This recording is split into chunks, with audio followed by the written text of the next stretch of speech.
No one wakes up in the morning and thinks, man, I really need a better tax strategy. I'm going to go on Facebook and see if I can find one.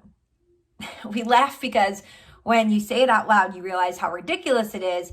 Yet I have worked with so many financial advisors that post content on social media as if prospects are doing just that, waking up in the morning and going to social media to find answers to things. When in all reality, if you have a question and you're looking for an answer, what would you do instead?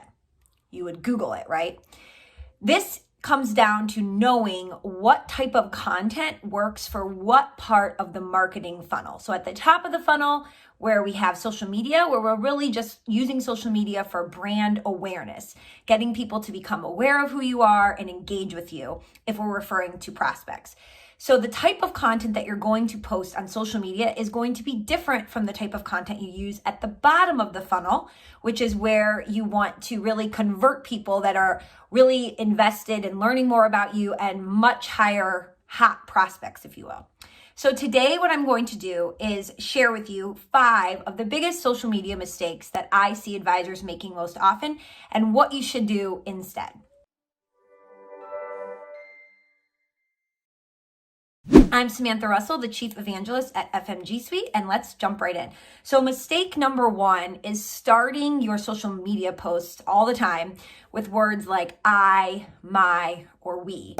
When we're scrolling through our feeds, we don't, I hate to say it this way, care that much about other people. We want to learn about information that's pertinent to us. We are all selfish by nature. That's human nature.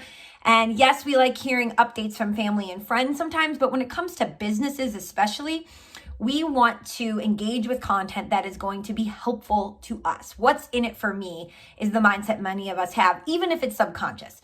So when you're writing your social media posts, instead of focusing on something like, here's my new blog post, or I always believe X, you want to frame it instead of how does it benefit the person reading it in some way, right? So instead of my tax tips, you might frame it as how small business owners can use this little known tax deduction to potentially save thousands every year.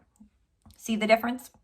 Okay, mistake number 2 that I see people making all the time is using the passive voice. So take a look at, check out this. In marketing, that type of passive voice is what makes people scroll right past your post. We want to be more assertive in what we're sharing. So instead of saying something like, check out my latest blog post, you would say, does all of this market volatility have you wondering what to do with your 401k? Use these 5 questions to determine if you're allocated properly. So you can see the difference there. All right, mistake number 3. Being too broad instead of focusing on a specific audience. So I see this mistake all the time. Writing things that are pretty generic and could apply to so many people makes nobody stop and want to read it.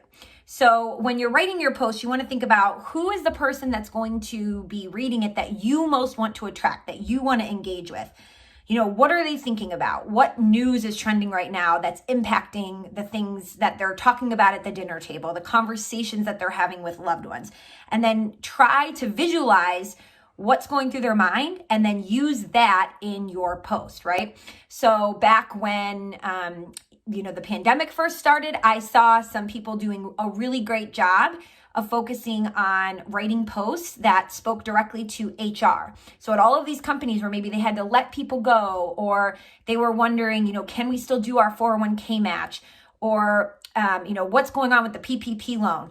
All of those things that are really specific. If you work with business owners and you want to target the HR departments even, you would write specific posts about that content that those individuals, that's part of their job, would be thinking about, right? So again, getting as specific as possible rather than being really broad. Number 4, this is a mistake that drives me crazy.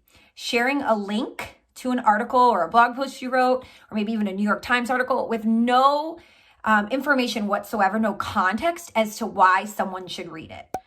That is going to never get you any engagement at all. If you want people to actually stop and read something or click something, you need to be telling them why you're sharing it. Is it interesting? Do you disagree with the author? Is there something in there that's really compelling information?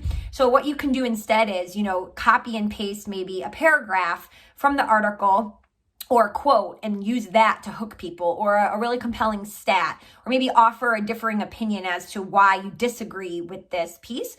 Those would all be good tactics to use. And then number 5, which is probably the most important, is not following what I call the 80-20 rule. So 80% of the time on social media, you should actually be being social, which means commenting and liking other people's posts, not just posting your own content. But the majority of us do the opposite. 80% of the time, we're actually posting our own content, and maybe only 20% of the time engaging with others. The way the algorithm works, if you want to continue to be in people's feeds, you need to be active. That's number 1. But number 2, think about just in any social relationship. If it's one-sided, you're going to turn people away. So to build rapport, to build engagement, you need to be commenting and liking on others' posts. So when they see your information in their feed, your content, they'll be much more likely to comment and like and engage with your content as well. So the 80-20 rule, again, 80% of the time you should be engaging with others' content, only 20% of the time posting your own. And a nice way to do this is set aside time every day to pick 5 people in your feed and comment on their posts. So if you're going to post once a day and you leave 5 comments a day, you will hit that ratio perfectly. If you follow these 5 strategies and reframe from making these mistakes to instead, following these tactics, you will see a huge difference in your social media engagement. I hope you found these helpful. Talk to you next week.